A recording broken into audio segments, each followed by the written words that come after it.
Certo. Ótimo. Então, boa tarde. Boa tarde a todos.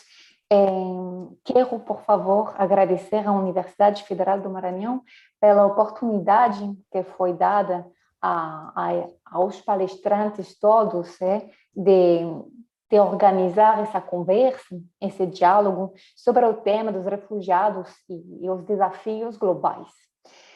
Além disso, quero com certeza agradecer aos palestrantes mesmos que aceitaram contribuir a essa mesa, o professor Johannes Merck, doutorado em Filosofia Política da Universidade de Innsbruck, na Áustria, pós-doutorado da UNAM, no México, e que é diretor do Vienna Ideas Institute, na Áustria, e professional lecturer for Latin America Studies and the Diplomatic Academy of Vienna. Quero também agradecer a presença e a contribuição do professor Jamie Fruhe, que é professor de Global Politics e que é o diretor do Centro de Engaged Learning no Colégio Bridgewater, em Virgínia, United States. Ela escreveu e publicou obras sobre a identidade política na África do Sul, sobre a transição, o tema do apartheid. Ele também contribuiu à construção social dos agentes. Ele escreveu também sobre os temas de pedagogias da política. No ano 2019, o professor Jamie Fruhe foi o responsável pela International Studies Association do Deborah Journer Innovative Teaching Award.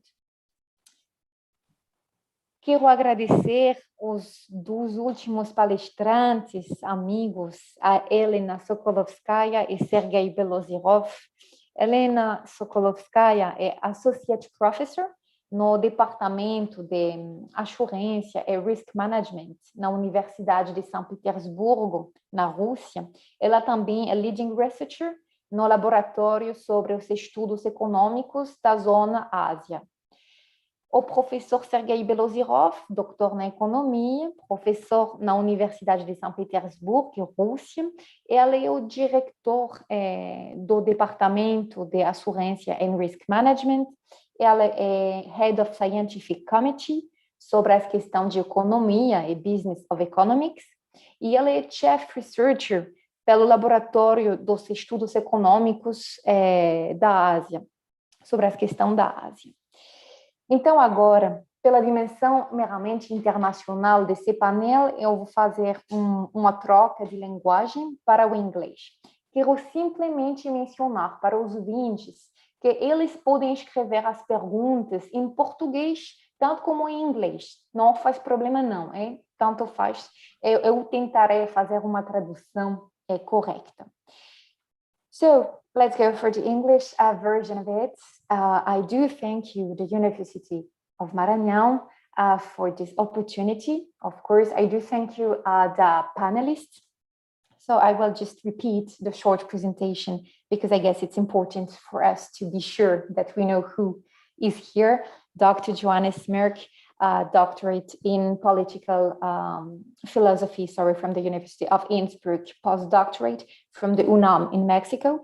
He is director of the Vienna Ideas Institute and professional lecturer for Latin American Studies and at the Diplomatic Academy of Vienna. Dr. Jamie Fruhe, Professor of Global Politics and Director of the Center for Engaged Learning at Bridgewater College, Virginia, United States. He published on the political identity of the South African transition from apartheid, on the social construction of agency, and on the pedagogy of politics. In 2019, Dr. Jamie Fruhe has been the recipient for the International Studies Association for the Deborah Journer Innovative Teaching Awards. Dr. Elena Sokolovskaya and Sergei Belozerov. Dr. Elena Sokolovskaya is senior researcher at the University of St. Petersburg, Russian Federation. She is Associate Professor on the Department of Insurance and Risk Management, and she is leading researcher at the Laboratory of Asian Economic Studies. Dr. Sergei Belozerov is Doctor of Economics, Professor at the St. Petersburg State University, Russian Federation. He is head of the Department of Insurance and Risk Management, head of the Scientific Committee on Economics and Business of Economic Faculty, and chief researcher at the Laboratory of Asian Economic Studies. I would like to thank you for accepting my invitation, and I want to thank as well Felipe, who is here to help us with all the technical issues and logistic stuff. So I really want to thank him. Before starting with Dr. Professor Johannes Merck, who will talk about the creation of Tres Exílias, then we will listen to Jamie Fruhay, who will talk about migration and the projection of race. Then Elena and Sergei will talk about international migration in Russia, current trends and challenges. I just want to precise few words on the theme of the panel. Refugees and global challenges. It is the initial theme of our conversation. However, in practice nowadays, refugees and migrants often employ the same routes, the same mode of transport and networks. Movements of both refugees and migrants are commonly referred as a mixed movement. So, although framework of rights and responsibilities are different for migrants and refugees, I have chosen the option to talk globally about the idea of migration, and the purpose of our roundtable will be to consider to what extent the global challenges impact on our vision of the phenomena of movement of population. I will give the floor to Dr. Johannes Merck to mention this first reflection on the creation of Tres Exílias, a particular spot of Austrian community in Brazil. Thank you very much. I'm very happy to be with you all. Well, this is an event of a Brazilian university, so frankly spoken, I have prepared my talk in Spanish with slides. So I'm sorry for that. I will just make some brief introductory remarks. I have no idea how many of you on the panel actually manage to understand Spanish, but well, I prepared this also obviously for our students. So I hope they will benefit also from this Spanish presentation. It's about the Austrian community that I would like to present to you, and I want to dive into the history of that community from the 1930s onwards, and to see the evolution of this community in Brazil. And I would like to discuss this in the light of contemporary issues we're tackling now, but this time, basically people from at that time north, going to the south, and I would like to discuss some of these aspects. No voy a pasar al español, voy a ver si me van a escuchar de todas maneras. Es un gusto grande para saludar a todos y todas, para introducirles a un tema en Brasil que a lo mejor puede ser interesante, porque nos muestra un poco los flujos migratorios no tradicionales. Es un flujo migratorio. A lo mejor me pueden pasar la próxima slide. O yo lo puedo hacer también. Yo lo puedo subir también si es más cómodo. Sí. Miren, aquí tienen un poco el contexto de la migración austriaca, de una población en aquel entonces de unos 5 millones de habitantes. Se fueron emigrando en estos años entre las guerras, casi 75 mil austriacos, una población muy grande debido a la pobreza. ¿Sí? Aquí, primera causa, pobreza. ¿sí? También causas económicas. Aquí no hay ningún tipo de represión política, es una causa netamente económica, y se van casi 14.000 de estos 75.000 a Brasil, 31.000 a Estados Unidos y 11.000 a Argentina. ¿Sí? Eso es el periodo que estamos hablando. Es el contexto, la pobreza que la gente huye a Brasil y a otras partes de América. La siguiente. Esa población en su mayoría viene de los poblados pequeños en los Alpes. Ese es un fenómeno también claramente identificable, la pobreza rural. Es decir, son migrantes rurales de Austria que después no encuentran suficientes oportunidades de trabajo, que son los que se van a Brasil y también a Estados Unidos y a Argentina. Es decir, es una población rural. Algo también en algunos países hoy en día interesante, hay poblaciones del campo a un lado y las personas de la urbe que su comportamiento es completamente diferente. ¿Sí? En este sentido, aquí tenemos una población rural. Por favor, la siguiente imagen de esta data show, como me gusta decirlo en portugués. Ellos se van a asentar en Brasil, en el sur de Brasil. Ellos tienen una función también para el Estado brasilero. Es prácticamente campesinos y personas que tienen que poblar, sobre todo, las fronteras en disputa todavía en esta época con Paraguay, Argentina y Uruguay. Es decir, también tiene una función estratégica de la incorporación de colonos, no solamente de Austria, ¿no? Sino también de Italia, de parte de Francia, para prácticamente asegurar la frontera en Brasil. Es decir, es una invitación también por parte del gobierno brasilero. Siguiente, por favor, la siguiente imagen. Esto es el primer grupo que llega a Brasil. Y aquí hay que decir dos cosas. Este proyecto es un proyecto también insertado en una idea nacionalista por parte tanto del gobierno austriaco como del gobierno brasilero.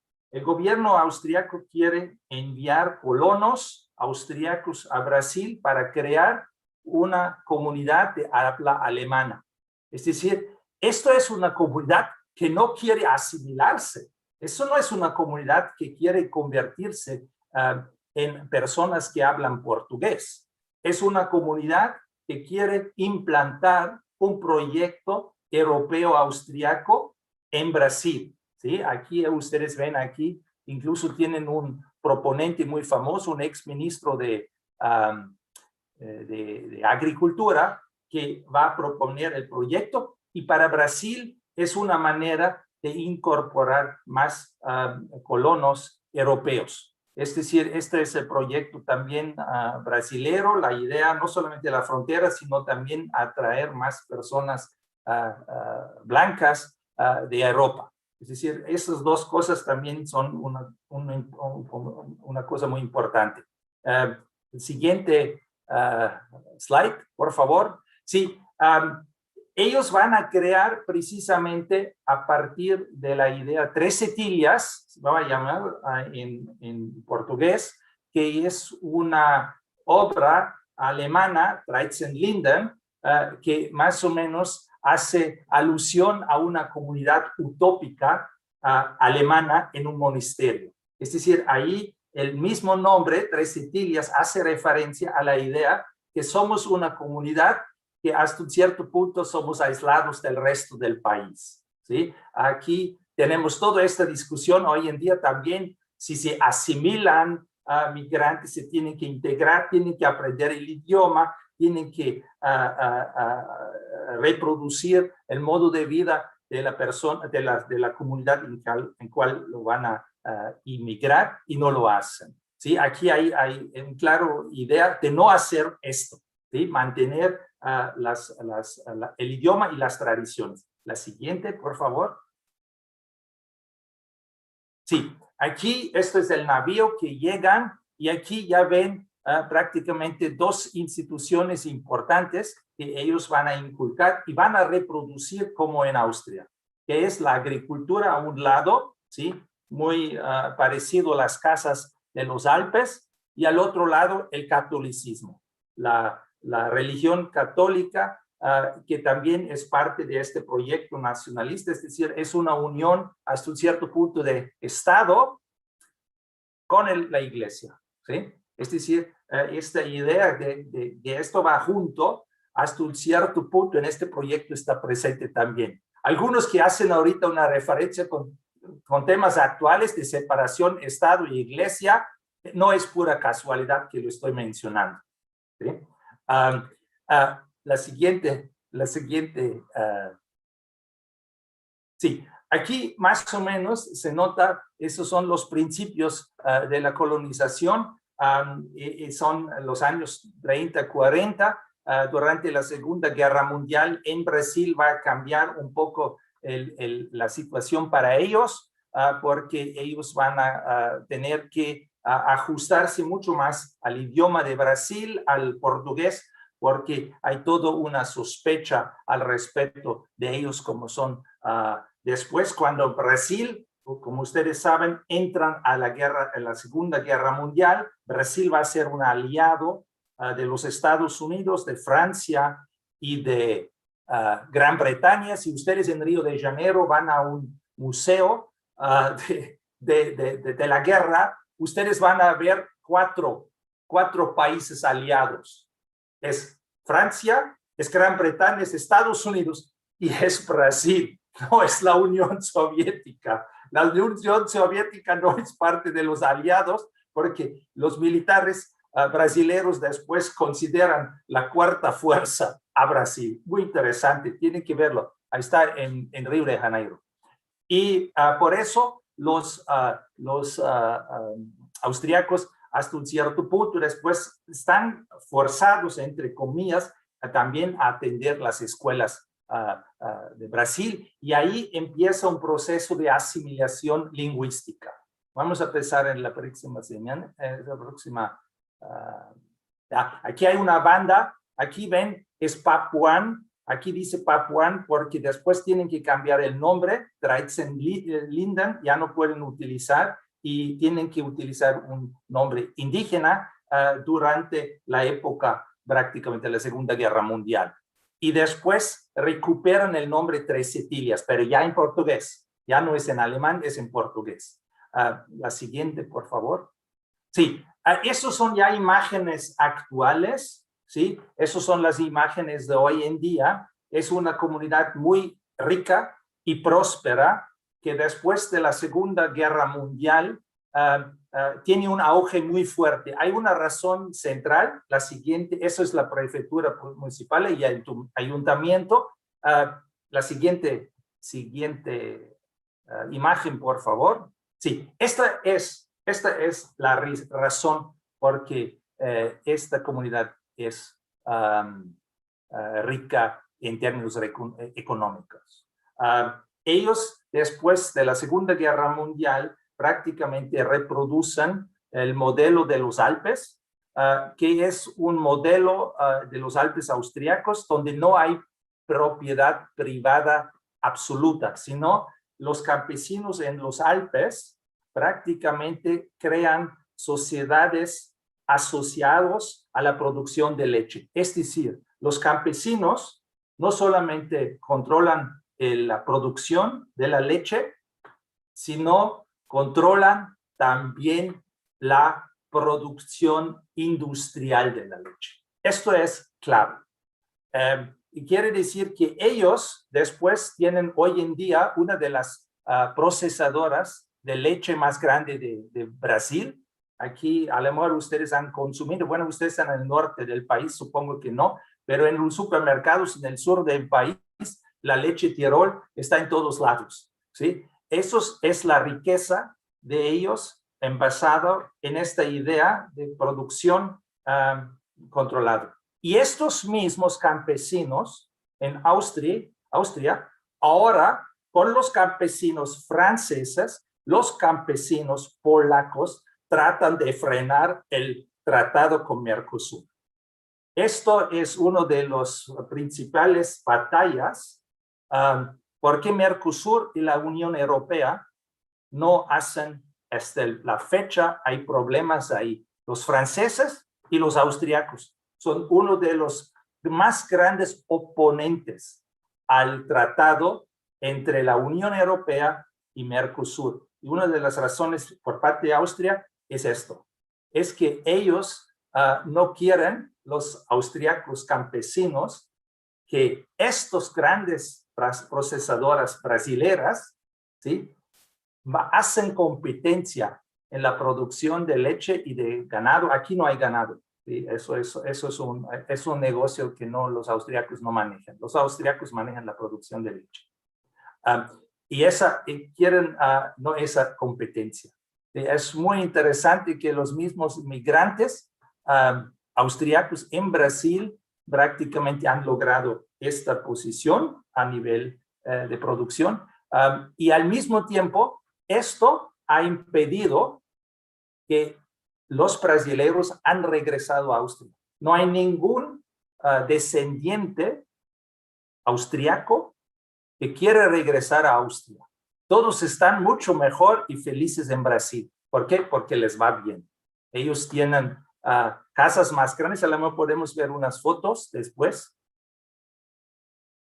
Y después una imagen más. Sí, aquí hay esto y hay otro más. Son las últimas dos. Sí, se conservan. Esos son todos brasileros, austriacos, pero ninguno de ellos quiere regresar a Austria. A lo mejor puedes mostrar una más, que es un Tiroler Fest. Sí, aquí le ven las banderas de Brasil y de Austria. Eso es una foto de 2 años atrás. Es actual, es una foto completamente actual. Pero esta migración es una migración donde ellos mismos tienen todos doble nacionalidad. Todos tienen doble nacionalidad. Podrían regresar todos a Austria si quieren, pero no lo hacen. ¿Por qué? Porque en Brasil les va mucho mejor, o en otras palabras, ven las casas son más grandes que en los Alpes. Sí. Con esto, yo quería decir, I want to summarize now some aspects, maybe in English, of this journey. This community, in my point of view, displays some interesting features of elements we have discussed, or we discuss currently in the migration, in the studies and when we discuss migration. This is a community that has to leave Austria because of poverty. And so the driving force is poverty. That's the first aspect. They have to leave the country because there is not enough to eat at the end of the day in the country. So it's a sort of they're economic refugees. Secondly, what they also have in mind is not to really integrate into the Brazilian society. That was one of in the first generation, that was the aim. So they created a very nationalistic group. Yeah, I talked about the fusion even of the Catholic Church with the state structure and the municipal structure of this community was very, very clearly linked. Yeah. So in the first generation, you have no assimilation at all. And then you have as a last point, and that is maybe the interesting point, they reproduce a model from the Austrian Alps in order to survive economically, and that was their success. They brought together the production of milk. You know, you have to make yogurt, so you can do any type of dairy products with milk. But they don't only control the production of milk, the cows, but also the industrial process. And that was this big factory you have seen. With that, they had a possibility basically to They had a very successful economic life. And nowadays, none of them, it's a contemporary photo from about 2 years ago, none of these people, all obviously born in Brazil, speaking German and Brazilian language, they don't want to go back to Austria. They live much better, obviously, in Brazil than in Austria. And they all have 2 passports. They all have, as we have this situation of jus sanguinis, yeah, so you can get the passport, even your grandfather was born in Austria and you are 3rd generation Brazilian, you can get the passport. They don't want to go back. So this was a very small summary at the end. I'm sorry if not everybody could understand the Spanish presentation. I had to make a compromise. Thank you, and muchas gracias, muito obrigado, y adelante, mi colega. Thank you very much for this presentation. That was very clear, good translation, interesting stuff. Finally, we all want to stay in Brazil. When we arrive in Brazil, we don't want to leave. So yeah. I will now give the floor to Dr. Jamie Fruhay, please. First of all, I want to say thank you very much for inviting me to come to this forum. I am excited to be a part of it and to contribute what little I have to say. I will also thank you for accommodating my disability, which is that I speak English only. And so I appreciate everyone helping out with me to help understand the questions that I hope will come after the presentation. My talk today is trying to accommodate for the fact that I do not know Brazil very well. The areas that I do know well are the United States and South Africa, because I've written books on that, and I'm relying mostly on my colleague from Columbia, Anthony Marks, who wrote this fantastic book called Making Race and Nation. And it compares the United States, South Africa, and Brazil in terms of its racial makeup and the state's role in enforcing and promoting race as a way of accommodating and working with the citizens. This is important for migration for reasons that I'll come to toward the end of the presentation that have to do with the politics of migration, and specifically the politics of immigration into countries like the United States and South Africa, and how race as a component of people's identities can help us to understand a little bit more about how migration takes place. So the first thing I want to talk about is what race is. Many of us consider race to be physical characteristics: skin tone, hair type, nose shape, and eye shape. In reality, race is a deeper mental category that humans use to classify each other, to put people into groups. So it is a mental construct of humanity to emphasize these particular characteristics of individuals as a way of saying these people are the same as each other and these people are different from other people.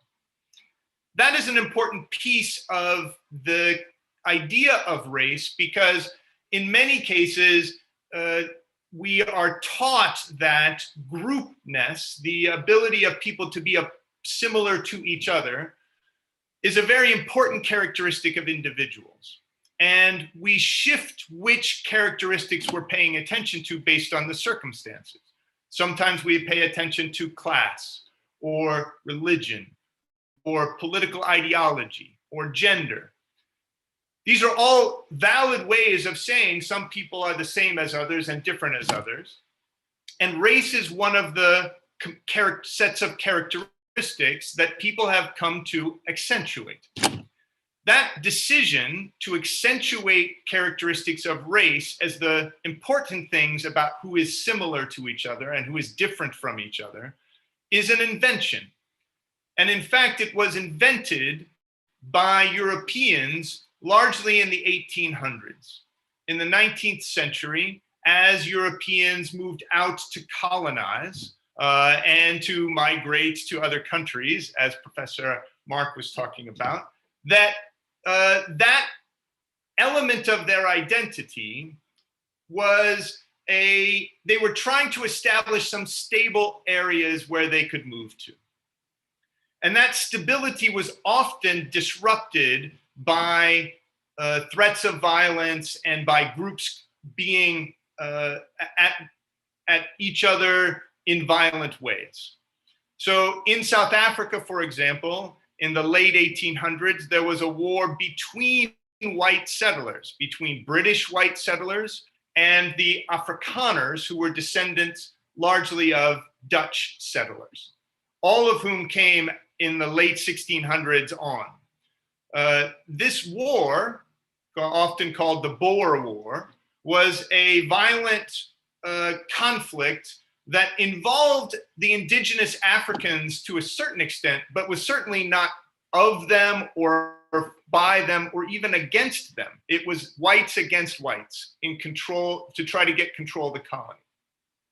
All of you may also know about the US Civil War, which took place in the 1860s as a fight between the South, the Southern states, and the Northern states in the Union at that time. And it was largely fought over slavery, but again, it was intra-white violence. The promotion of race as a way of sorting us from them, people into groups, was a political decision, Marx argues, to create a common, to solve that intra-white violence. That is, to pull the white settlers together into a unified group that we would call white, and to post them against other people. In South Africa, it was against the indigenous Africans. In the United States, it was largely against the indigenous Indian tribes and largely against the imported enslaved persons from Africa. Those differences caused people to accentuate the physical characteristics in order to create political identifications that were mobilized for political purposes. This invention of race, and that is again the accentuation of particular physical characteristics, helped to solidify and end violence in South Africa and the United States. Marx argues that while race is often important in Brazil, because there was no intra-white violence in the same way in Brazil, that the accentuation of race was modified and different in that society than it was in South Africa, which eventually instituted the policy of apartheid, legalized racism, and the racism in the United States, which after slavery was abolished in the 1860s, came to be known as Jim Crow laws. Very strict racial segregation, largely in the South, and the entrenchment of racial identity as a marker of power, both social and economic power in the United States. I don't want to talk a lot about those two. Is that in the United States, we often used race as a way of deciding who has power.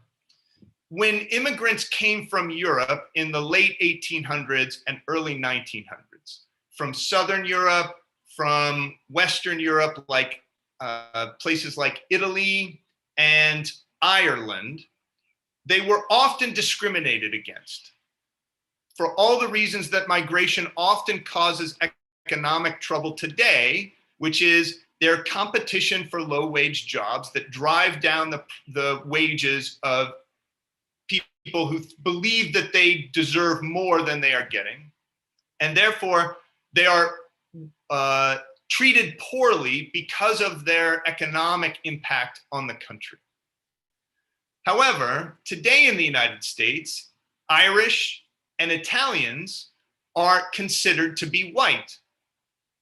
That means over the intervening 100 years or so, they were successful at integrating themselves into the power structures of the United States, based largely on their willingness to accentuate this color of their skin, their hair type, nose shape, eye shape, in order to integrate into those power structures.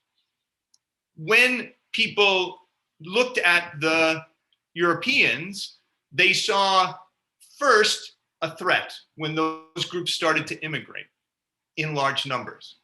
Then they switched to treating them as allies in that power structure because they were accentuating characteristics that made them seem similar to the original settlers, the whites from Western Europe, especially England, who had the power in the structures.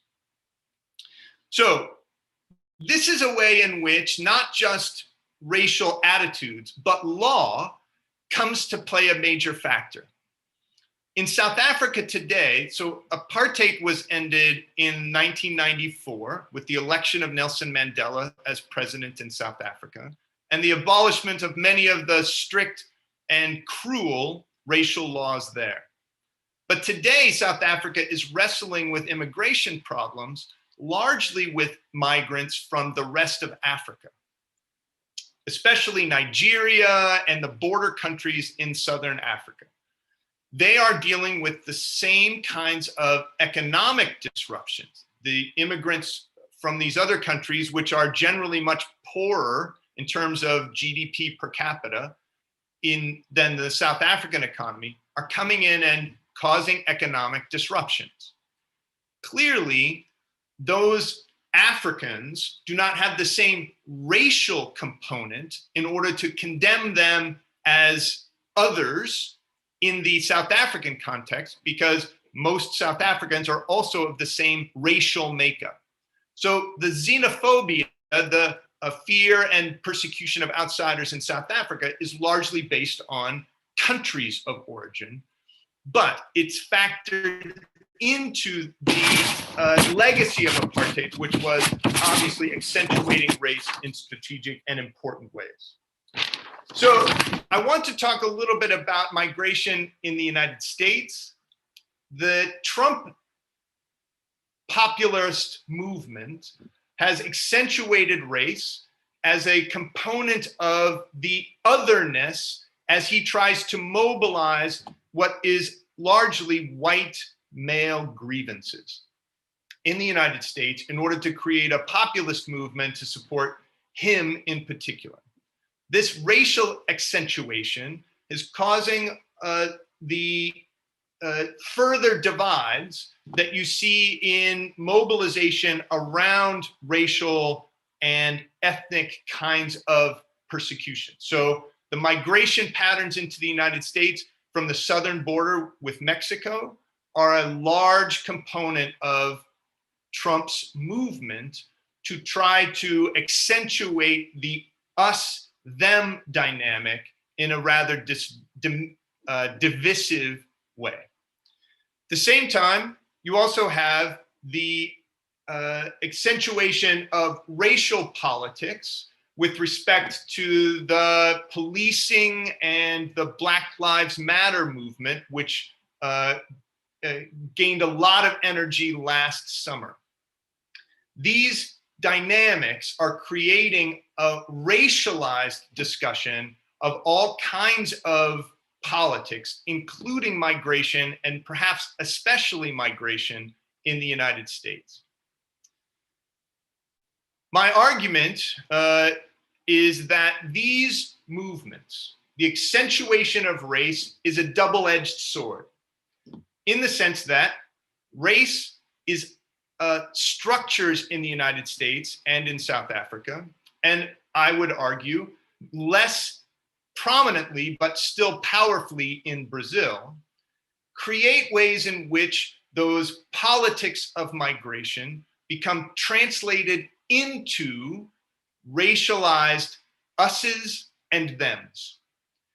Often this is hiding economic policies, economic disruptions, but I think it is important for us to see race in these discussions as a way, sometimes as a subtext, sometimes as a subtle way of talking about the us and them, but often in explicit ways So, for example, there was a big controversy when President Trump a few years ago referred to African countries as shithole countries. This accentuation of the racial components of migration is a valuable piece of understanding how those things are translated into domestic and even international politics. But it's also an important way in which migrants and people who are at the bottom of these racialized hierarchies can mobilize their own people to fight against those racial systems and subtle structures of racism. The Black Lives Matter movement, for example, has embraced the idea of migration, even though many African Americans in the United States are at an economic disadvantage in the same class structure as those migrants coming in to take some of their theoretically their low-paying wage jobs.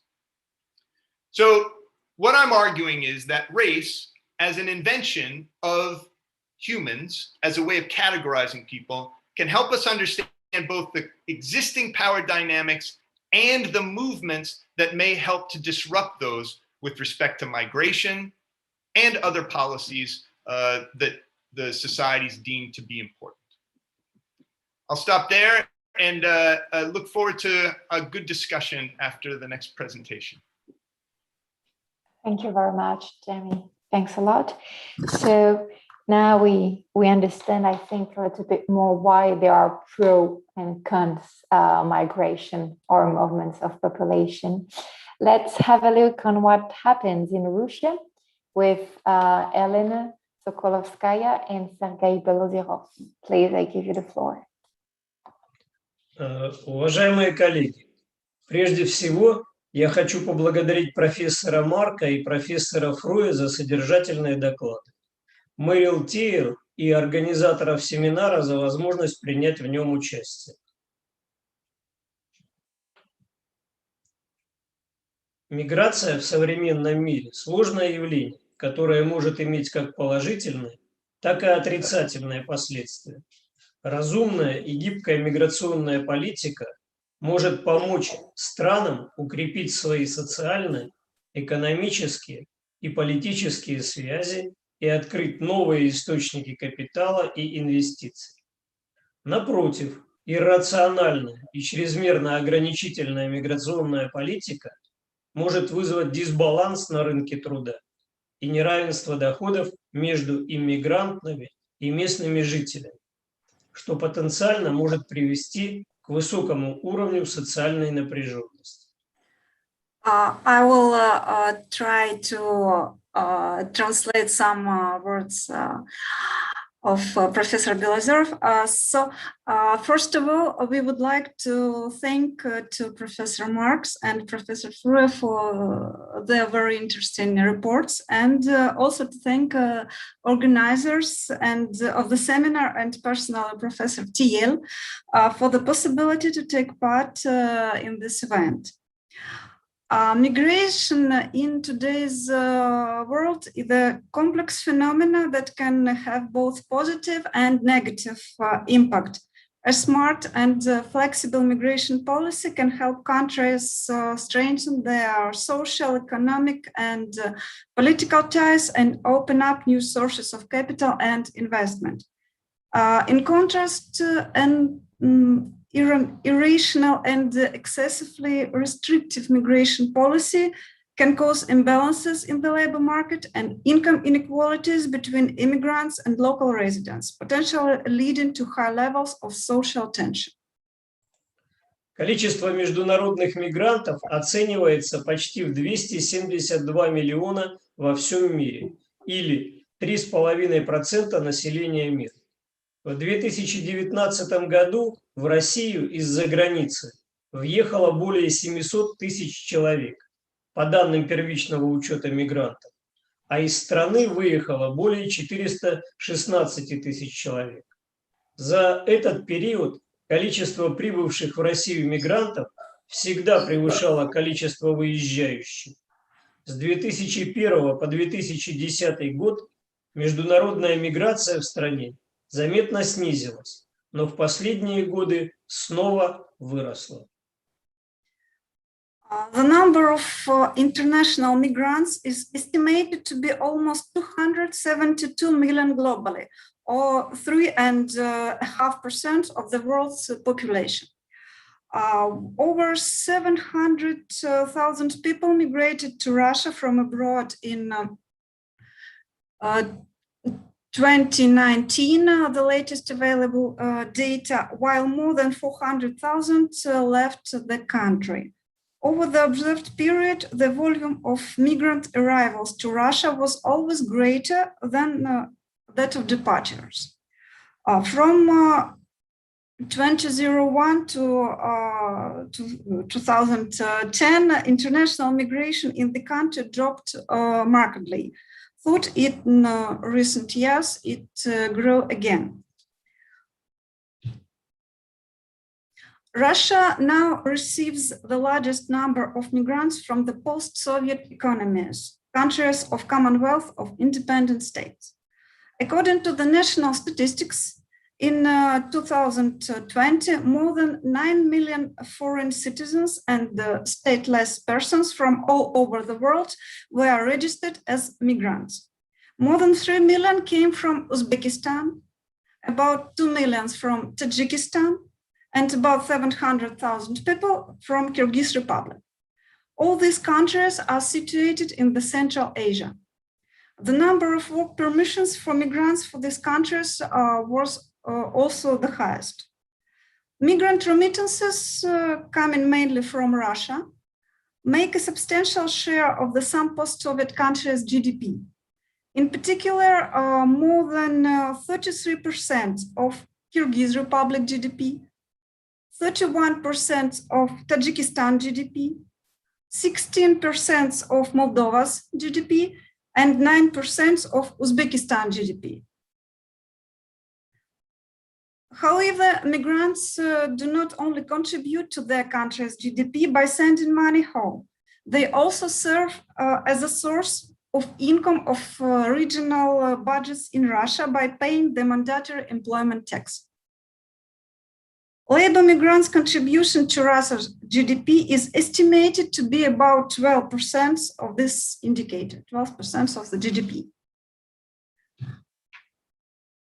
The Russia state migration policy concept for 2019-2025 declares that Russia is creating conditions that would enable ethnic Russians and foreigners to move to Russia for work, permanent residence, or citizenship, including the Far East and Siberian regions. The concept underlines that with the decrease in Russian demography, westward migration by the Russians, brain drain, and vast undeveloped lands in the Far East and the Siberia, there is a need for a structured migration policy that would attract foreign migrants. The demographers say that Russia has to attract at least 500,000 migrants every year to compensate for the country's low birth rate and high mortality levels. And now let's briefly analyze the achievements and the problems and challenges of current Russian migration policy. So the freedom of movement for Russian citizens can be considered as the most important achievement of national migration policy. Moreover, the implementation of the common labor market within the Eurasian Economic Union will simplify the labor migration to the region's countries. Another achievement of the Russian migration is the introduction of a separate migration channel for highly qualified specialists.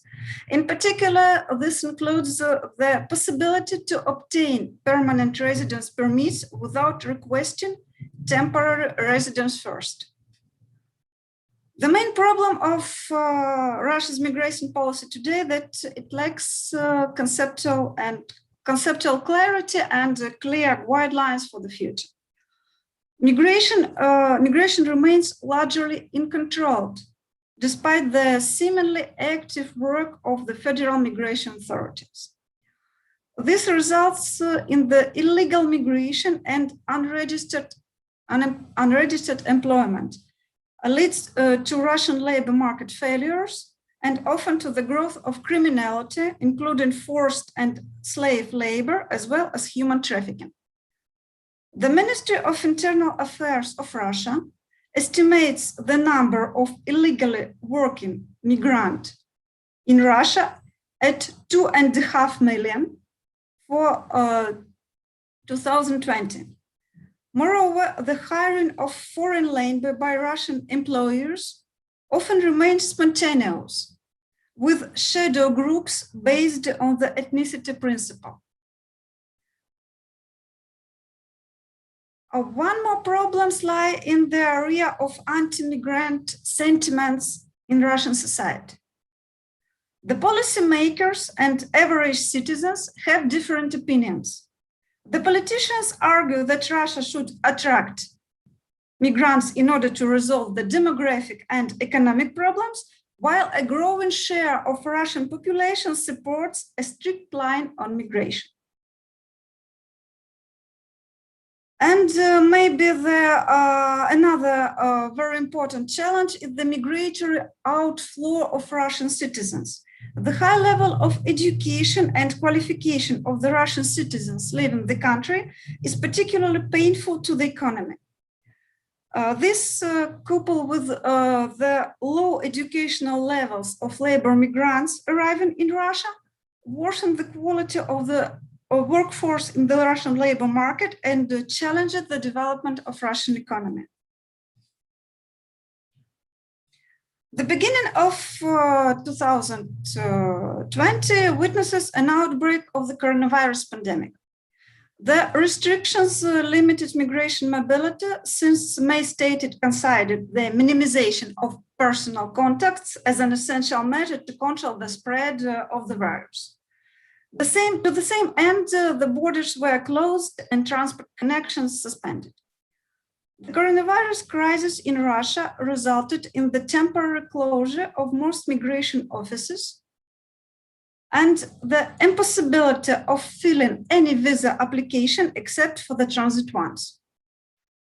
Foreigners with valid documents were allowed to postpone the renewal of their permits that expire between 15 March and 15 June 2020. From 16th June to 15th September 2020, foreign citizens and stateless persons benefiting from the visa-free regime who arrived in Russia could apply for a patent. This means the work authorization or its extension and renewed registration without respecting the usual requirement. Exception to entry ban applied to selected categories of foreigners.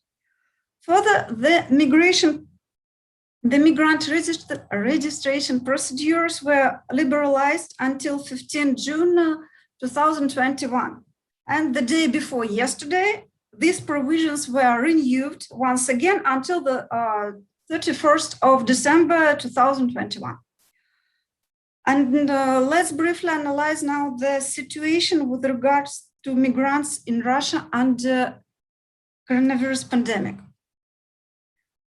Many labor migrants continue to work under quarantine conditions as they are employed in life-supporting industries, such as housing and utility services, public transport, and food delivery. According to the estimation, up to 40% of migrant workers lost their jobs over the first month of quarantine. In spring 2020, many migrants who lost their jobs and couldn't find the new ones decided to return home to their countries of origin, but they faced a significant increase in ticket prices, and a large part of them had not enough money to return home. In addition to this, the unexpected border closing and cancellation of international flights left large group of migrants from Central Asia stuck in train station, airports, and border crossing points. Finding a solution has taken several months. Also, in 2020, according to the estimations, about 54% of working migrants in Russia have lost their jobs, and more than 30% of migrants have lost their sources of income. Moreover, 32% of labor migrants who had arrived in Russia failed to obtain necessary permits. The migrants employed in services and construction sectors were the most affected by the coronavirus restrictions. As a result, the amount of remittances has declined. During peak restrictions, it has been reduced by half. So therefore, the pandemic had negative effects related to the labor migration, both in source and in host countries. For the former, the pandemic crisis resulted in the decline of remittances and the return of unemployed people, while for the latter, it led to the loss of cheap labor force, which can be difficult to compensate. So there was a very brief analysis of the pandemic effects on the labor market on Russia regarding to the labor migrants. Thank you very much for your attention. Thank you very much for this interesting, insightful presentation on the situation of migration in Russia. We are short in time, so let's just, I think we'll have time for one question, maybe two. Excuse me. The UN General Assembly, since a few years, is wondering about the situation of climatic refugees or migrants. So we want to hear what is your understanding of this situation, what are the new migrants, and how the climatic element can change or not your own analysis of the situation in your respective thematic.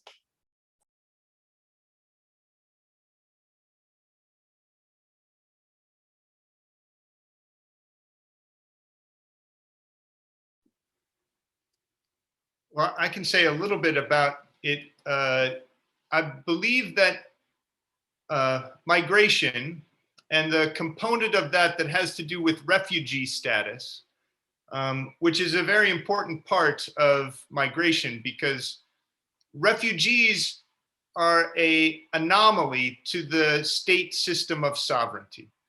In this idea of sovereignty, each person is supposed to have a country that is their home.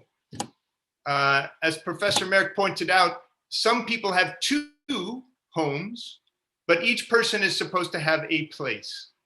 Refugees are stateless persons moving about in a way that the system must absorb them, must do them, or else the idea of sovereignty becomes undermined. As climate change makes more places unlivable, and the territory that is associated with the idea of sovereignty becomes more problematic, there will be more people who can legitimately, under the rules of refugee status, claim to be, in this case, climate refugees, and want to move to safer, more stable places to live. I think that the system will have to accommodate those migrants, those refugees, not just in the terms of finding a place for them within established countries, but also in the mentality. How are people going to think about self and other when there is forced movement that is not up to the individuals? Will they think of themselves in a more global citizen way, in a humanity kind of way, or will they think of themselves in a more restricted, exclusionary identity based on race or nationality or religion or whatever it is that the countries and the politicians decide to accentuate? So I think it will be an interesting, powerful force that the system will have to wrestle with, and individuals and politicians will have to lead us to decide how we're going to think about those forces of movement.